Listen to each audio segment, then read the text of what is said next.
Muy buenos días a todos, hermanos. ¿Cómo están? Bien. Qué bueno verles esta mañana. Realmente es muy bueno. En lo que va del año, solo he estado aquí 3 domingos con este. Me han hecho mucha falta, cumpliendo algunos desafíos de misiones, estando en otras iglesias, pero me hace mucha falta la casa y es muy rico estar aquí. Hablando de casa, ¿a dónde te es permitido entrar? ¿A dónde te es permitido entrar? ¿Cuál es ese lugar o escenario en tu vida en el que estás completamente convencido de que puedes entrar sin ningún problema? ¿Dónde eres bienvenido?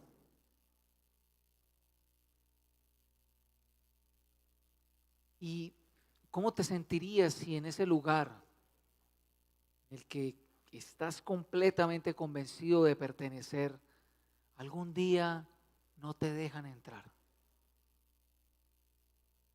¿Cómo te sentirías si llegas a ese lugar con plena confianza y te dicen no eres bienvenido aquí más? ¿Qué sensaciones pasarían por tu corazón? ¿Qué pensarías?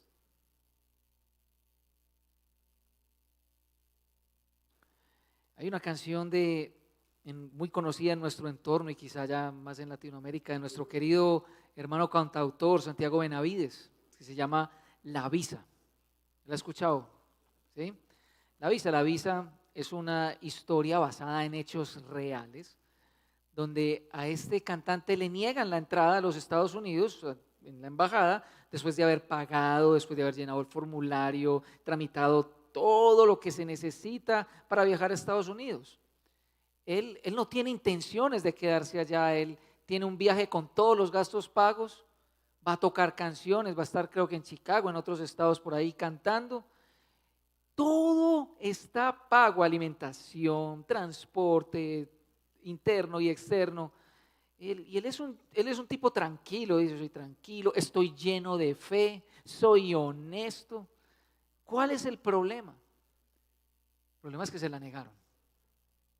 Y le dice el cónsul que él no es bienvenido a los Estados Unidos, que él no cumple los requisitos para entrar a los Estados Unidos de América. Entonces el resto de la canción Santiago se la pasa tratando de entender y explicarse por qué no entró, por qué le dijeron que no. De hecho, soy cristiano, ¿por qué no me dejaron? ¿Sabes una cosa? Con el reino de los cielos o el reino de Dios pasa muy, pero muy parecido. Probablemente nos pueda estar pasando como a Santiago. Estaremos muy seguros de cumplir los requisitos para entrar, llenamos los formularios correctos, estamos asesorados quizá por el mayor experto en turismo y trámites que pueda haber, pero la embajada tendrá sus razones de peso para decirnos no. Usted no cumple los requisitos.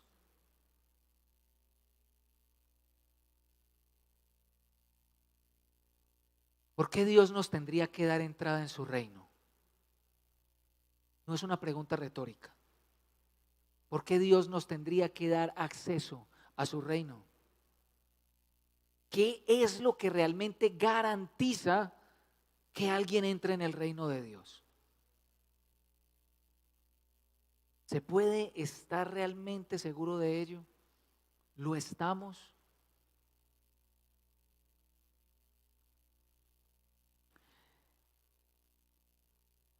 Precisamente el pasaje que vamos a leer esta mañana nos responderá a esas preguntas. Quiero que vayamos a Lucas, capítulo 14, versículos 15 al 24.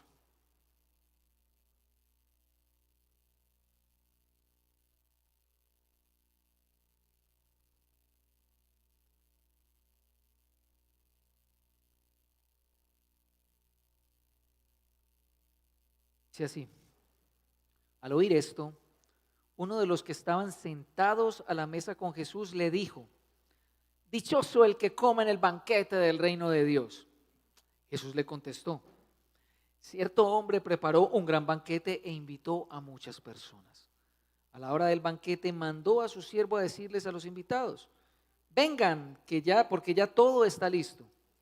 Pero todos, sin excepción, comenzaron a disculparse. El primero le dijo: acabo de comprar un terreno y tengo que ir a verlo.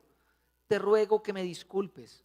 Otro adujo: acabo de comprar 5 yuntas de bueyes y voy a probarlas.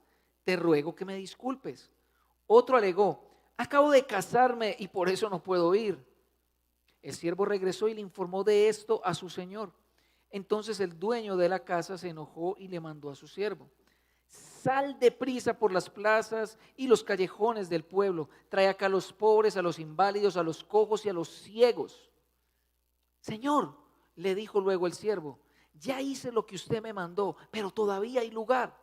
Entonces el Señor le respondió: ve por los caminos y las veredas y oblígalos a entrar para que se llene mi casa.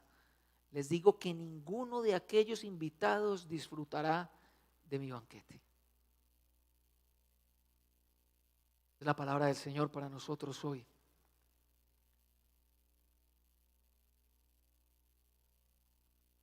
Señor,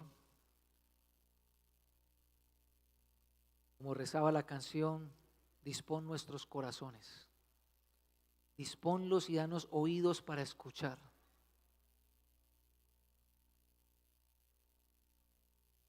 Lo que tú tienes para decirnos, sobre todo para unirnos a tu voluntad poniéndolo en práctica. Que tu fruto crezca en nosotros en toda justicia y verdad, para que tu reino sea vivido en todas las áreas de nuestra vida, para que tu nombre sea exaltado, para que tu reputación sea lo más alto que nosotros queramos. En el nombre de Cristo Jesús. Amén.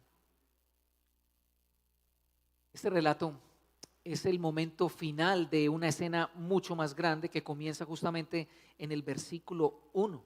Voy a leerle ese primer versículo del capítulo 14. Un día Jesús fue a comer a casa de un notable de los fariseos. Era sábado, así que todos estaban acechando a Jesús. Aquí la Nueva Versión Internacional nos traduce un notable de los fariseos, un principal de los fariseos, es decir, una persona. Invita a Jesús y esta persona es muy prominente. ¿Por qué? Porque muy probablemente haga parte del Sanedrín. El Sanedrín era el concilio religioso que regulaba la vida de Israel. Eran los encargados de tomar decisiones importantes espirituales en la nación. Y esta es una comida de la alta alcurnia de Israel, de la más alta alcurnia, como comer en un gran club exclusivo. Y allí los invitados son de esa misma especie, por llamarlo así. Allí hay fariseos muy importantes y dice el texto que hay escribas, es decir, hay maestros de la ley. Los maestros de la ley eran los encargados de interpretar la ley y de crear códigos que le ayudaran al pueblo a cumplir dicha ley. Y allí están, dice el texto, que están acechándolo. Otras versiones dicen, están observándolo cuidadosamente, tienen los ojos puestos en Jesús. Claro, es un sábado y recuerde que la mayoría de controversias que Jesús ha levantado con los fariseos han sido por causa del sábado. Y allí en ese momento aparece un hombre, probablemente no invitado, que padece una enfermedad de hidropesía.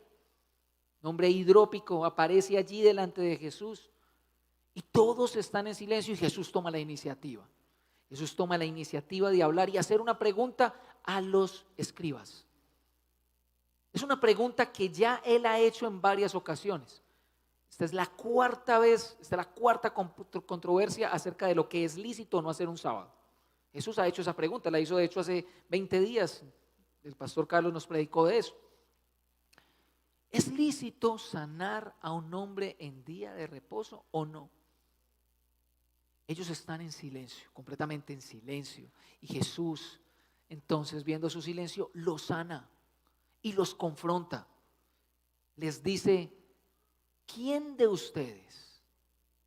Parece que el que está observando cuidadosamente es Jesús.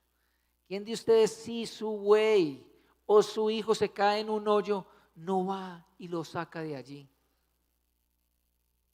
La pregunta queda abierta. Jesús está cuestionando su misericordia. Con que para ellos sí. Acto seguido Jesús se dirige a los invitados, a los que están allí sentados disfrutando de ese gran banquete. Y Jesús, como es un gran observador, ha observado y los ha observado ese sábado y dice, mira cómo escogen los puestos de alto honor en la mesa. Ya él había denunciado eso en el capítulo 11 de Lucas y un capítulo de Mateo. Y les cuenta una parábola, y en esa parábola les dice, si alguna vez los invitan a comer, a una cena, traten de escoger los puestos de atrás, no escojan los primeros, porque de pronto el que los invitó ha invitado a alguien más importante de ustedes y de pronto les va a decir, páresen y vayan. Recuerde que la cultura allí en Israel y en el mundo grecorromano es una cultura del honor y la vergüenza. Estar en la parte de adelante de la mesa era muy importante. Tenías los mejores manjares y eras considerado como lo más cercano al maestro. Entonces imagínate que te humillen en público. Ese no es tu puesto. Vete que hay alguien más importante que tú. Jesús acto seguido cambia la ecuación y le dice, procura más bien el puesto de atrás, porque así más fácil el anfitrión te va a decir, amigo, lo llama amigo, amigo ven, pasa adelante. Concluyendo con una máxima enraizada en el Antiguo Testamento de que todo el que se humilla será enaltecido, todo el que se enaltece será humillado. Es al revés, ¿cierto? Pero el sentido es el mismo. Acto seguido, Jesús dirige su mirada y sus palabras al que lo invitó, al fariseo principal,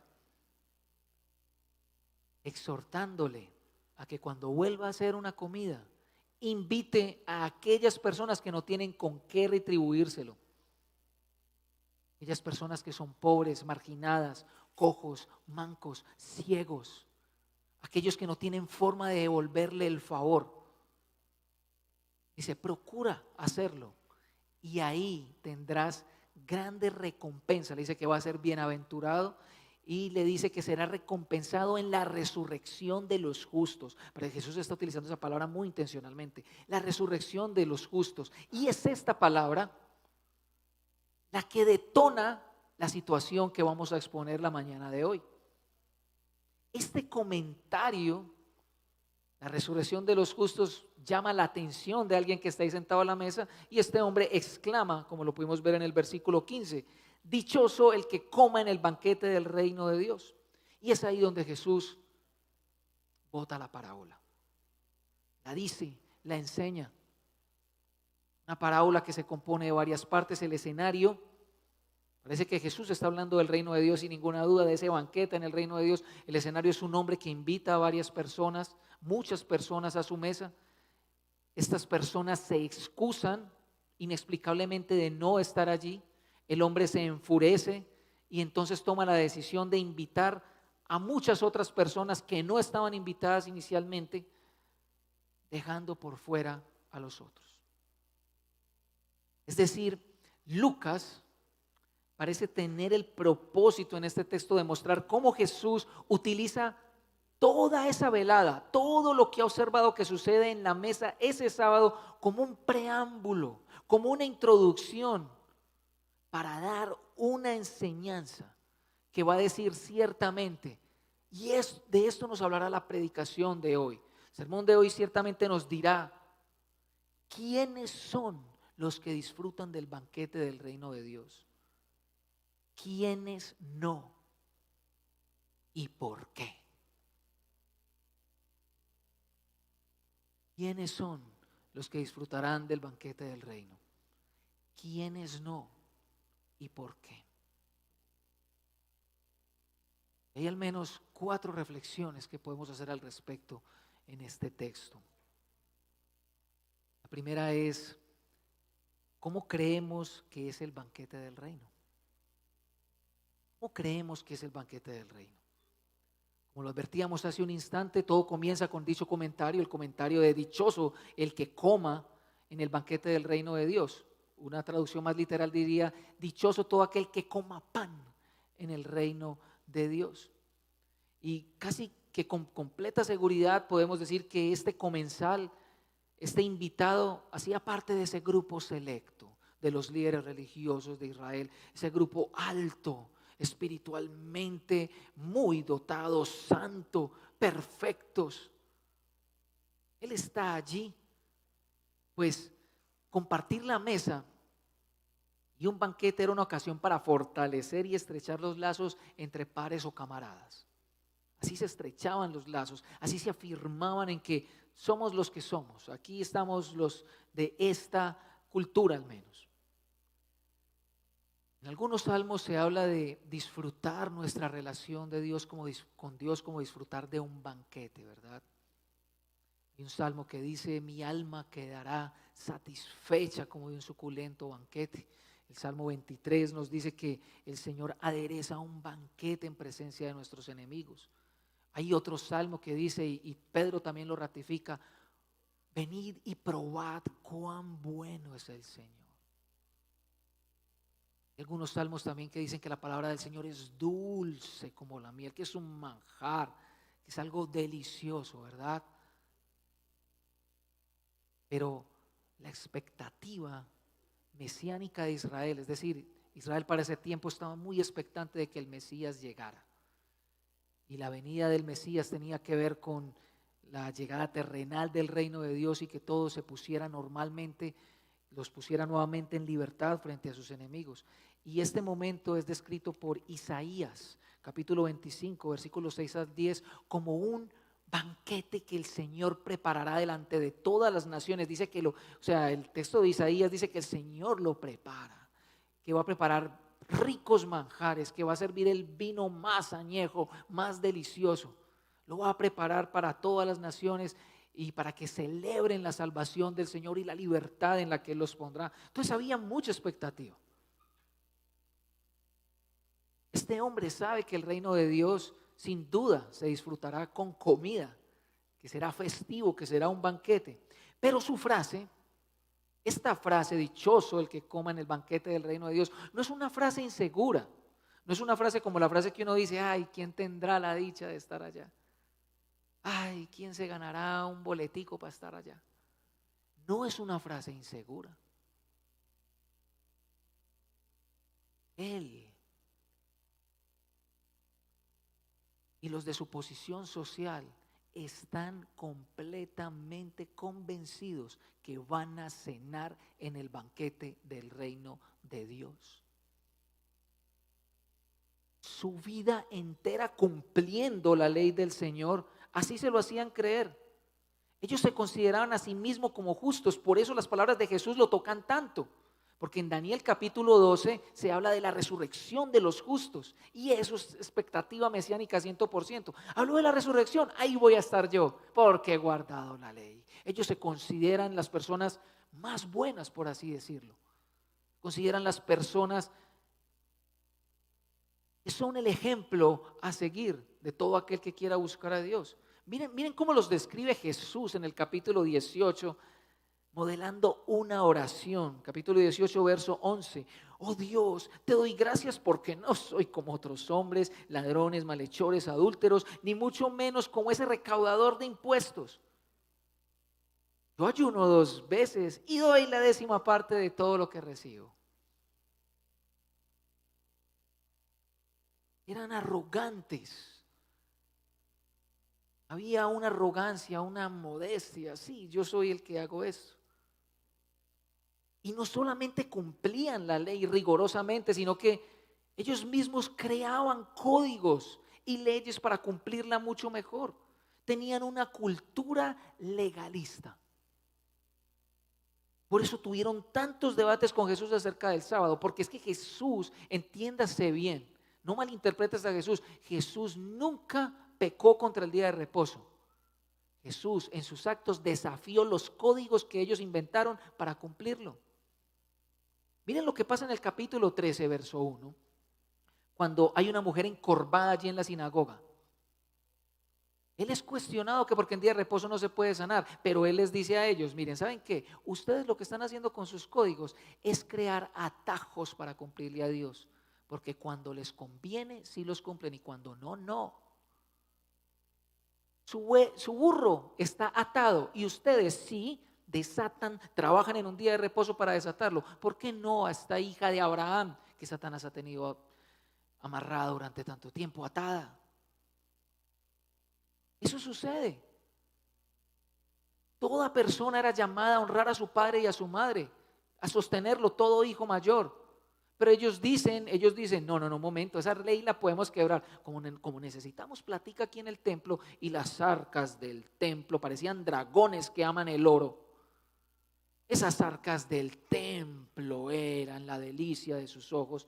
Venga, eche la monedita aquí, que eso le vale por la ofrenda de sus papás. Eso le dice, sí, tu tradición invalida la ley. Por eso tienen tanto problema con Jesús, porque Jesús está desafiando sus categorías, sus códigos, sus preceptos, que no tienen nada que ver con la ley, son una manera de amañarla. Note que al principio del capítulo ellos precisamente lo están acechando, están mirando a ver qué es lo que va a hacer. Quieren buscarle la caída, pero por sus códigos, no por la ley. Y ellos no podían entender de ninguna manera por qué Jesús les decía constantemente que se arrepintieran. Y cabe hablar, cabe decir que ya la rabia existe porque Jesús los ha descubierto. Jesús ha descubierto y les ha dicho cómo está su corazón. Les ha dicho que ellos son una lápida muy bonita, pero que por dentro son un cadáver.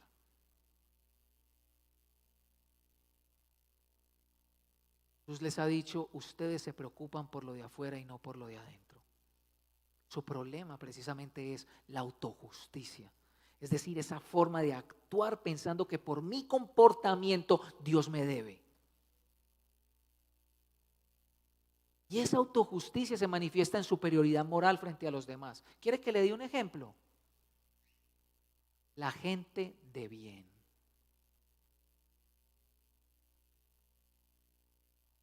Precisamente Pablo en Filipenses capítulo 3 trata de confrontar a sus escuchas y le dicen, ¿ustedes quieren que hablemos de la carne? ¿Ustedes quieren que hablemos de apariencias?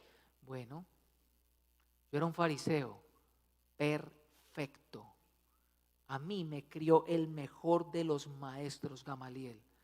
¿Quieren que les demuestre por qué era perfecto? Porque no tuve nunca ninguna falla y porque en mi celo perseguí a la iglesia. Pero no solamente apelaban a su superioridad moral, apelaban a su linaje, a su sangre. Somos los hijos de Abraham, somos el pueblo de Dios que Él escogió como posesión suya. Él nos escogió entre las demás naciones para ser nuestro Dios, y Dios nuevamente vendrá en su reino y nos devolverá la gloria geográfica y política y subyugaremos a todas las naciones y seremos libres completamente y nadie nos dominará y reinará el Mesías, Rey, Hijo de David, con nosotros. Y esto les generaba repulsión por quien no era igual a ellos y por los extranjeros.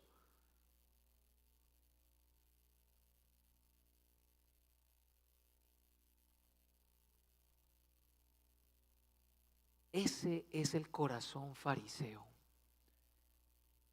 Ese que se trata de ganar el favor de Dios a partir de lo que hace.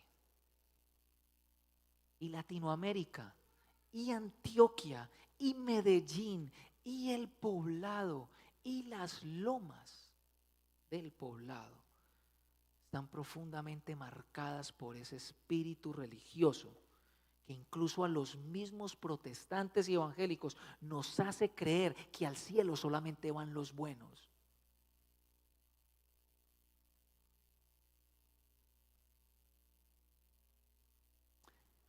Mi hija la semana pasada, justamente la semana pasada,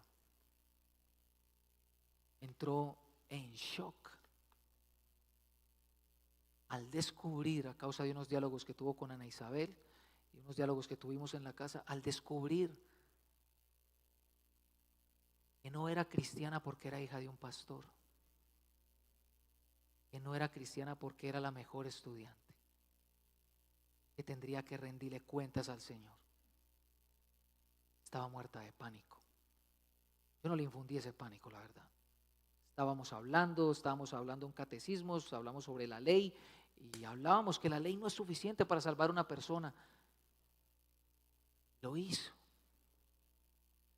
Ya esa noche le pidió al Señor, no quería perderse, que quería caminar con Él, que quería dejar de ser buena, que quería conocerlo. Espero que así sea, así son mis oraciones. Pero esa es nuestra mentalidad muchas veces. Eso les enseñamos a nuestros hijos. Agrado por obediencia. Eso también pensamos muchos de nosotros. Muchos de nosotros pensamos que si hemos pecado, que si hemos tenido un conflicto muy duro con alguien, entonces si salimos y nos pasa algo y nos morimos, entonces, ¿qué será de nuestras almas? Un pensamiento profundamente religioso. Me recuerda a una famosa oración de contrición que uno tenía que hacer antes de morirse. Y no la hacía.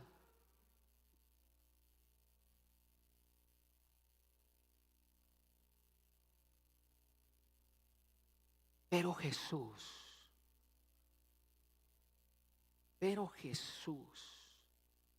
está aquí dice. Pero Jesús le contestó, verso 16. Jesús va a contestarle para mostrarle a este invitado justo que las cosas no son como las pintas, sino que en segundo lugar, nuestra segunda reflexión, va a ilustrarle cómo Dios ve el banquete, cómo Dios ve la entrada a su reino, cómo Dios ve esa fiesta. Es muy interesante que Jesús no introduzca las famosas palabras que Él suele introducir para hablar del reino de Dios. El reino de Dios se parece a, o el reino de los cielos es como. No, Jesús va de entrada, quiere dejar el asunto bien sentado. Él sabe que lo están entendiendo, porque el fariseo parece estar muy seguro de sí. Y yéndonos al grano, vamos a mirar varias cosas de esa parábola. La primera de ellas es que el reino sí es un gran banquete, es un banquete. Y para entrar en ese banquete, ¿qué se necesita? Ser invitado. Ser invitado. Es decir, en este evento basta que seas conocido, familiar o amigo del dueño de la casa. Y decir, sí, voy, allá estaré a la hora indicada. Todo el gasto de este banquete corre por cuenta del anfitrión. Todo lo hace, todo el esfuerzo, todas las compras. Un gran banquete en ese tiempo era señal de mucha prosperidad y de que casi todo el pueblo estaba allí.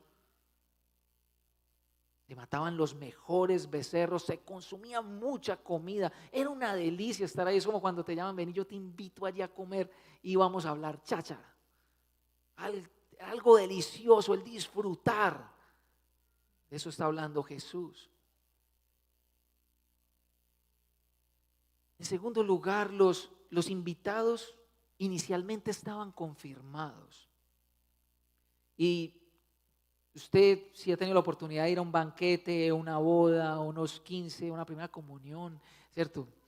Diferentes eventos a los que le invitan a uno, le mandan a uno una tarjetica. Y en esa tarjeta le dicen la hora, el lugar, cómo debe ir uno vestido. Y le dicen, confirme por favor. ¿Por qué?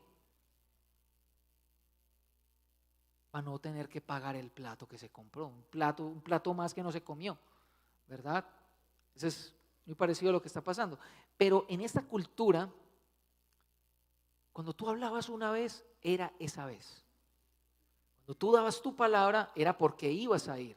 Lo que está sucediendo con el siervo, no es que el siervo esté llamando a la gente para confirmar si va a asistir o no, no.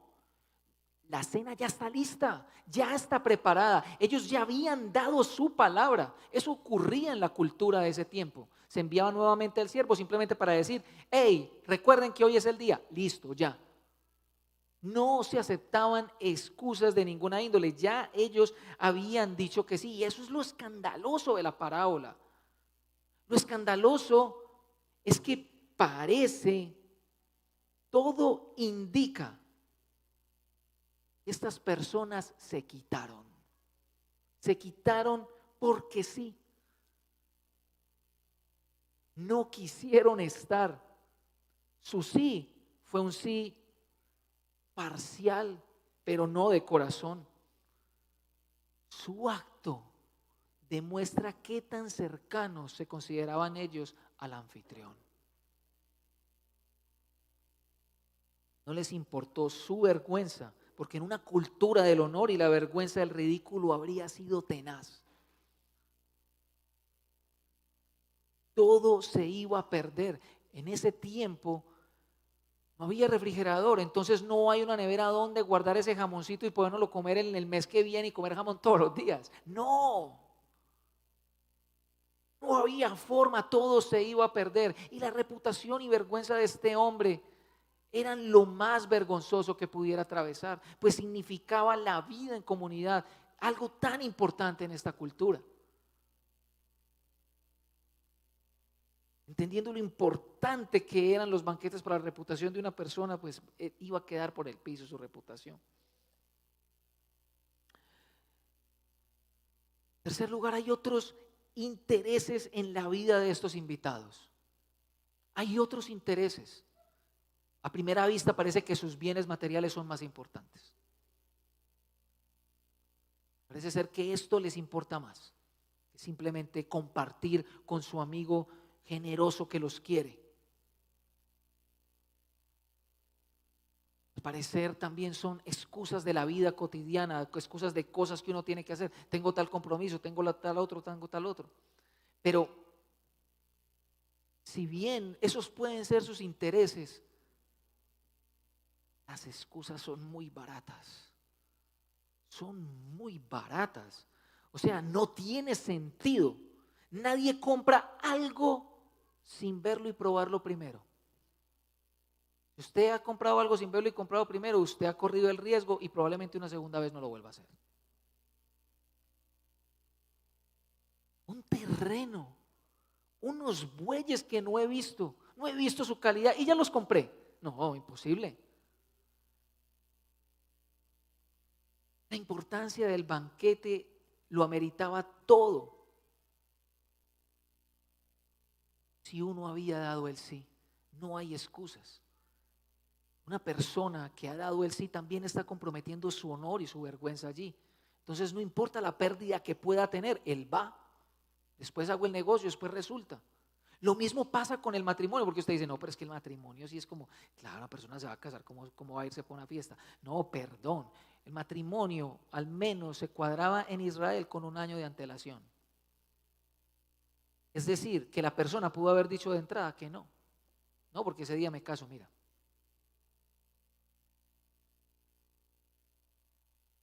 Aún así, parece ir por allá debajo de cuerda el texto indicándonos que aún así la necesidad más primaria terrenal no es excusa para disfrutar del banquete.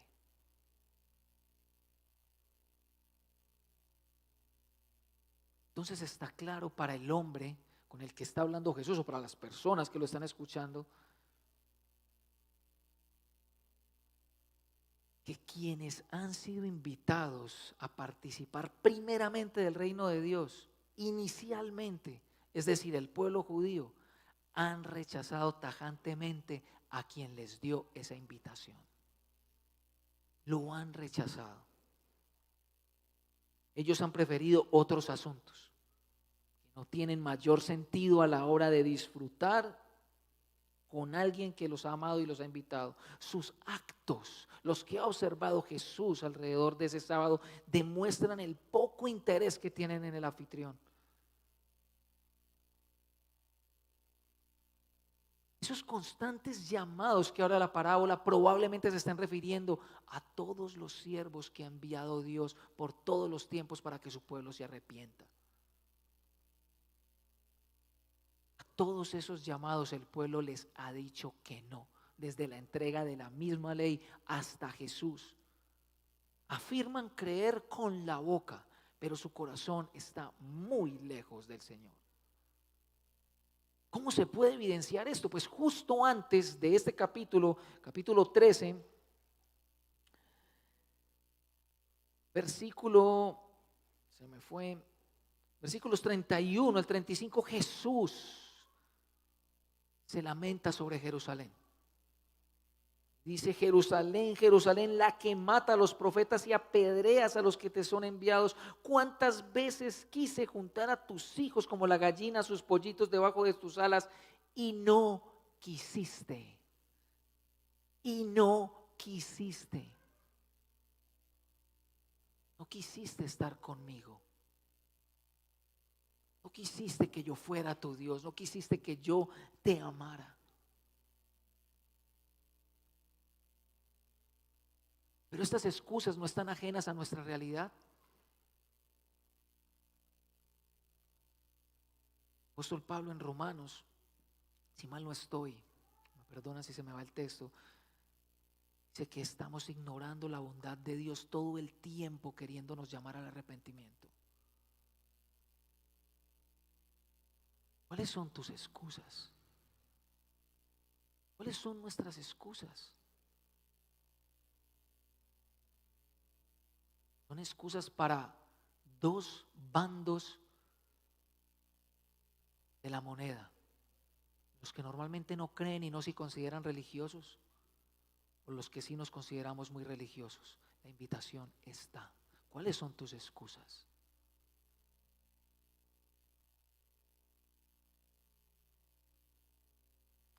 Esta generación actual de israelitas ha seguido por el mismo camino del anterior, no se arrepintieron.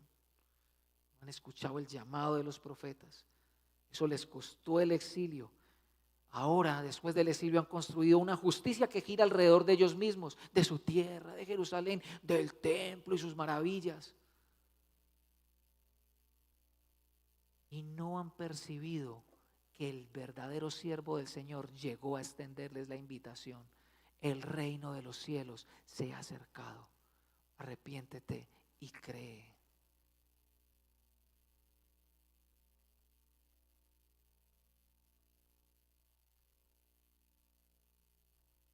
Así es como Dios ve su reino. Así es como Dios ve el banquete, un banquete donde los primeros invitados rechazan. La tercera reflexión es los que asistirán al banquete y los que no. La parábola no termina allí.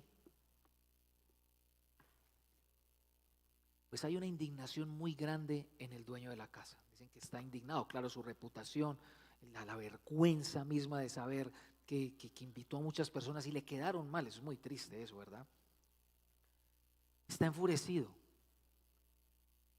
Pero en medio de esa indignación, él toma una decisión. Decide que la fiesta se va a llevar a cabo sí o sí. Rompe los paradigmas sociales y envía a su siervo por aquellos marginados que no tienen ni siquiera la capacidad de valerse por sí mismos para entrar. Ve por ellos, oblígalos a entrar, les dice. Él quiere llenar su casa. A pesar de que le dicen todavía hay puestos, ve por más. Primero los envía dentro de la ciudad, luego ve a los límites, tráelos. Mi casa se llena. Mi casa se llena.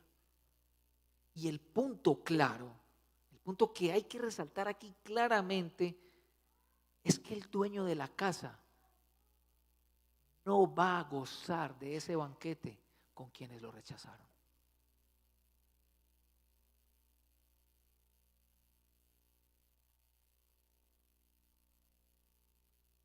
Hay una conclusión un poco extraña. Conclusión. Entonces el Señor le respondió, verso 24, les digo, porque ese les digo no parece ser parte de la historia. El dueño de casa le está hablando a su siervo, pero ahora está hablando en plural, un montón de gente. Parece que es Jesús mismo personificando al dueño de casa. Y Jesús les está diciendo, les aseguro que ninguno de estos disfrutará de mi banquete. Es una historia muy particular. La cuarta reflexión es: ¿cuál es tu lugar en la mesa? ¿Cuál es tu lugar en el banquete? ¿Hay lugar para ti en el banquete? La historia parece cerrarse de manera abrupta, pero yo creo que no se cierra, sino que queda abierta. Jesús vamos a ver que Jesús hace eso en el capítulo 15, en la parábola del hijo pródigo. La parábola no termina, queda abierta, una invitación que queda abierta. Así también hay algo de apertura en este final. Porque curiosamente el versículo que sigue, el versículo 25, dice que Jesús va acompañado ya de muchas multitudes, pero advierte cuál es el precio del discipulado. Que quiera seguirme debe aborrecer a papá, a mamá, a hermano, hermana. Y debe aborrecer incluso su propia vida, debe tomar su propia cruz y seguirme, negarse a sí mismo. Así que, de alguna manera, el rechazo a la invitación de entrar en el reino de Dios se evidencia en una vida egoísta.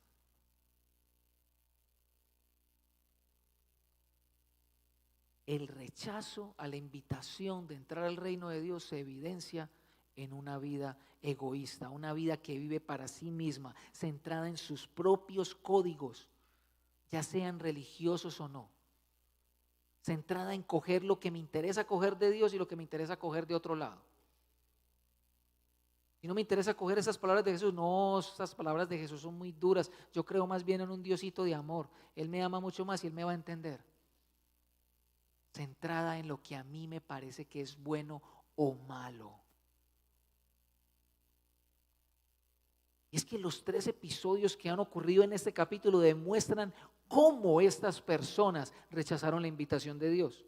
Claro, al principio Jesús se los hizo saber a través de la sanidad del hombre hidrópico. No tienen misericordia del más necesitado. Prefieren a los suyos.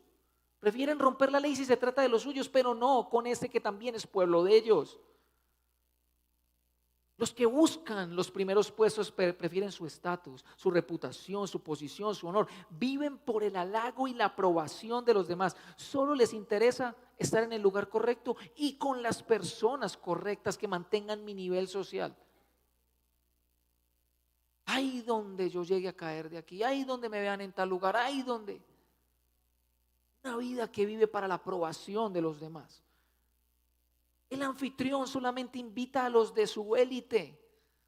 Se ha olvidado de los principios de la ley de Moisés que dicen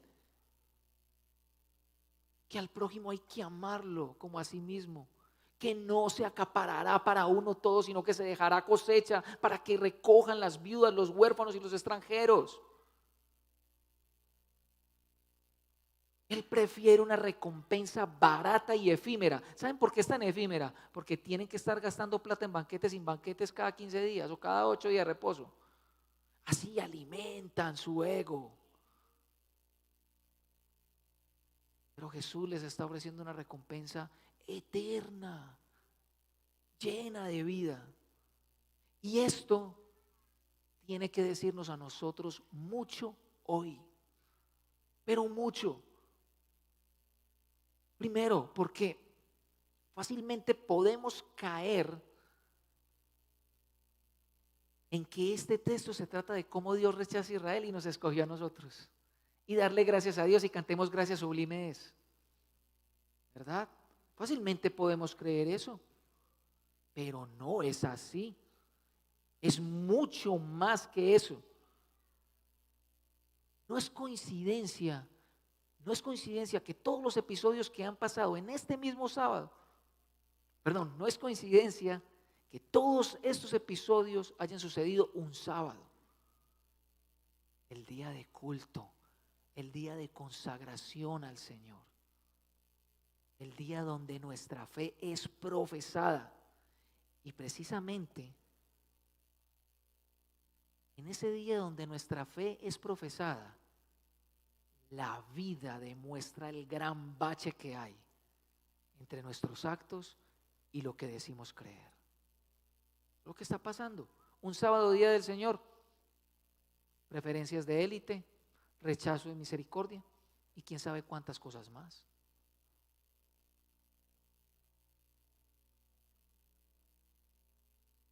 Queridos hermanos, Dios nos invita a su reino por pura gracia.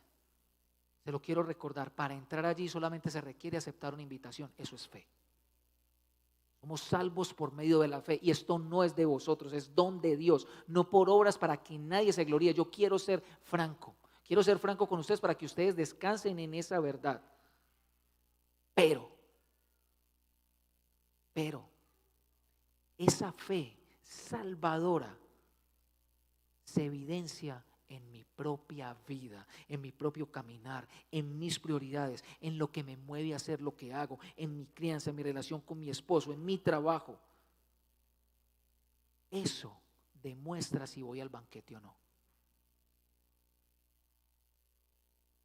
No es la razón por la que voy al banquete. Demuestra que recibí la invitación y tengo la ropa apropiada para ir.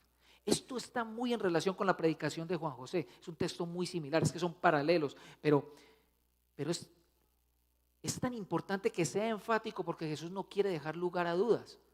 Eso significa entrar por la puerta estrecha.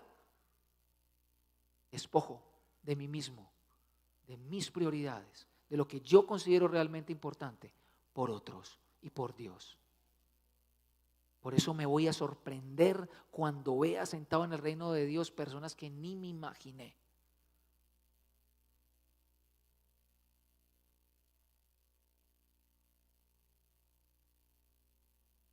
La misericordia que tengo ante aquellos que no piensan como yo o los que no tienen mi misma fe, lo dispuesto que estoy a renunciar a mi reputación por la reputación de Dios.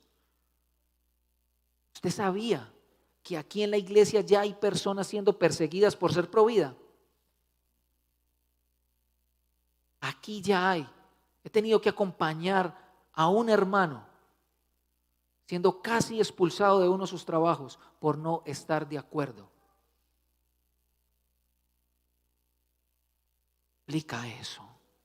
Implica la pérdida de ti mismo. Implica no considerar tu agenda como más importante a la hora de socorrer un necesitado. Implica hacerme rico en Dios, dando generosamente a quien no tiene cómo retribuirme, quien no tiene cómo devolverme el favorcito. Pero esto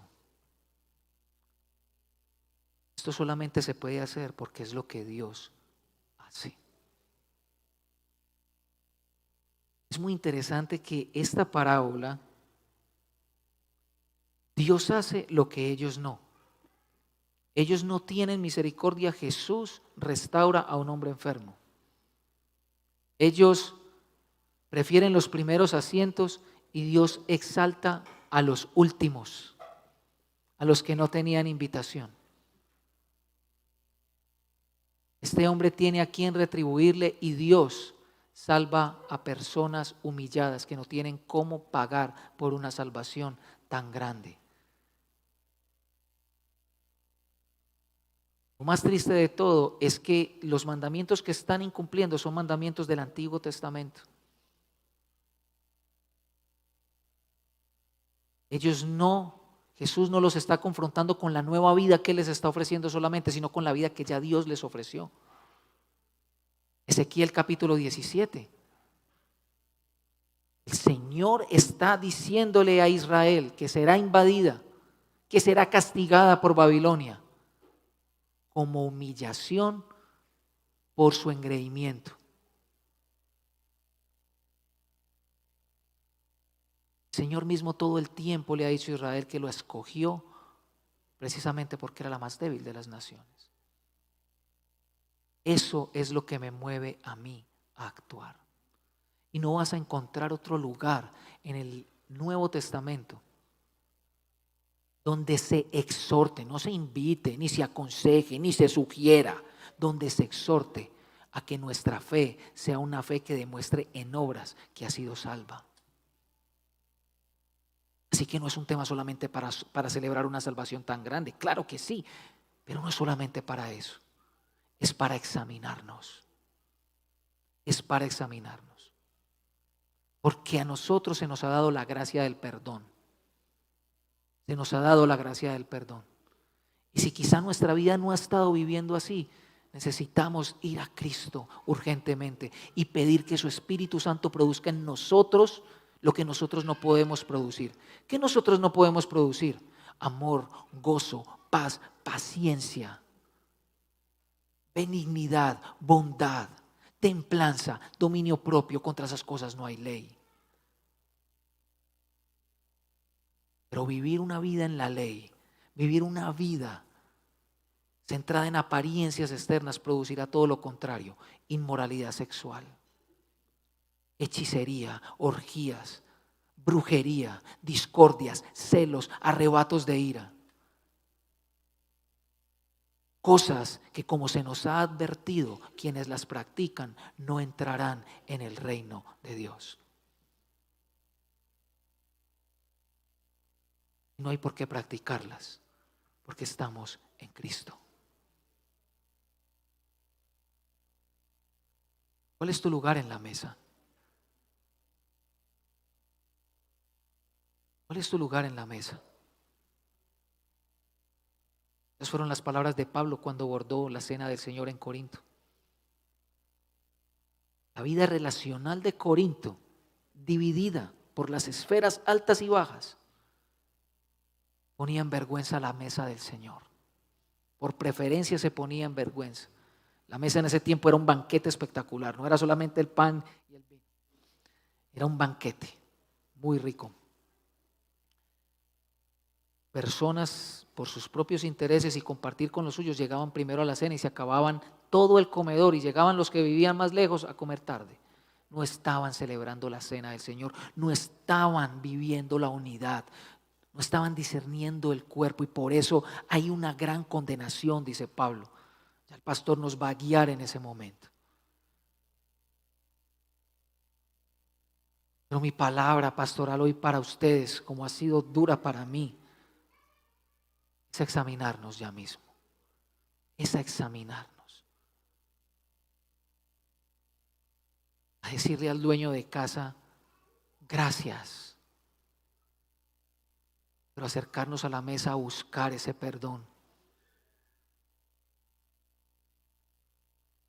Jesús fue ese siervo que padeció el rechazo de los invitados para que nosotros no lo fuéramos. Eso es precioso. Eso nos da una nueva vida para amar lo que Él ama, para seguir las cosas de arriba, para poner nuestra mirada donde está Cristo sentado a la diestra del Padre.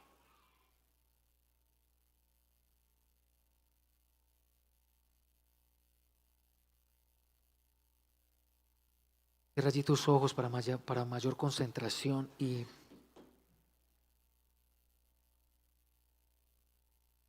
pídele a Dios que examine tu corazón, si hay en ti camino malo,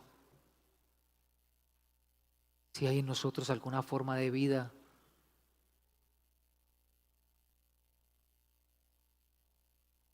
que refleje una vida muy distinta a la que Él pide de nosotros. En nuestras relaciones, nuestros sentimientos. ¿Cuántos sentimientos desbaratados no podemos tener? ¿Cuántos deseos oscuros?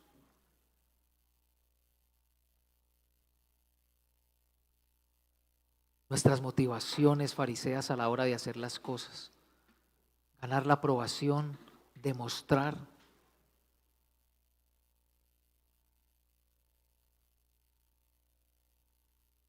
Nuestras excusas.